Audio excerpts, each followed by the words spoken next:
Paano ko ba ito ginawa? Ayan guys, panoorin nyo na lang at para meron tayong may content ngayong araw. Napakasimple lang ito at napakadaling sundan. Ayan na, simulan na natin. Let's go! Sa unang clip guys, mag-video lang tayo ng ganitong mga action guys. O pwede naman kayong gumawa ng sarili nyong mga action. Bahala na kayo, basta ganito ang ginawa ko.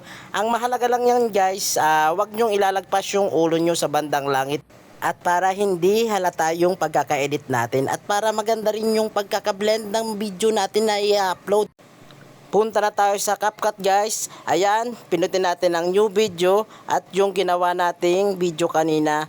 Ang gagawin ko dito guys ay tatanggalin ko muna yung mga hindi na kailangan dito sa video ito para malinis na siya at hindi na mahirap i-edit mamaya. Ayan, at sa dulo naman guys, siyempre yung sobra. Tatanggalin na rin natin para maiwan na lang yung video na i-edit natin ngayon. Ang gagawin natin dito guys, mamarkahan natin yung pinaka dulo ng pag-angat ng kamay natin para doon ang palatandaan ng unang clip at pangalawa. Okay? Ayan o. Adjust lang natin guys. So, at pag nakuha nyo na yung timings, ayan, markahan na natin, split na natin at sunod na tayo sa panghuling clip. Ayan, sa pagpitik guys sa bandang yan, kailangan din natin yang markahan para sa panghuling clip na i-overlay natin mamaya. Pindutin na natin to guys, add videos, saka piliin natin yung nakuha nating video mula sa TikTok guys. Ayan, ang gagawin natin guys dito, ito yung unang i-overlay natin sa baba, drag natin papuntang dulo. At hanapin natin yung minarkahan natin at pagpapantayin lang natin dito at delete yung sobra. I-click natin yung in-overlay natin guys. Ayan, pwede natin yan guys i-adjust.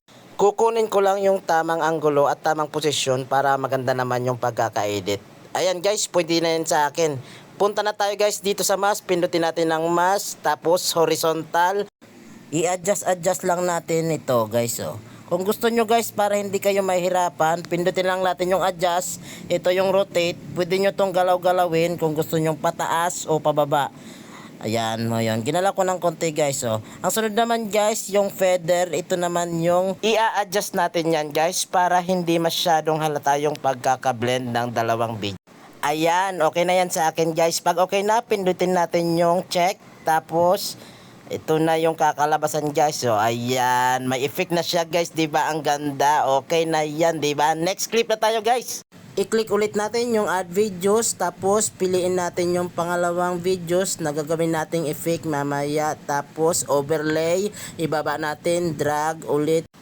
Ayan, okay na yan. Adjust lang natin ng konti guys, tapos punta na tayo sa mask.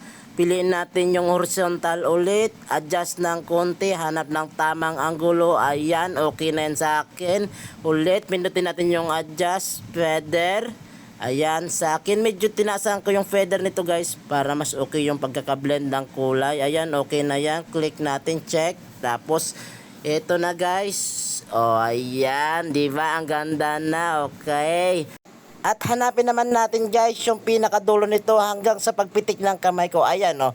Ayan. Pwede na yan guys. Ayan. Diyan naman natin puputulin. Click delete, ayan, yung sobra guys para maganda. At bumalik na siya guys sa normal niya. Ayan, okay na yan guys, export na natin. O, diba may release na tayo? Okay na. Ayan po, maraming salamat. Paki-follow na lang po and share. Thank you po.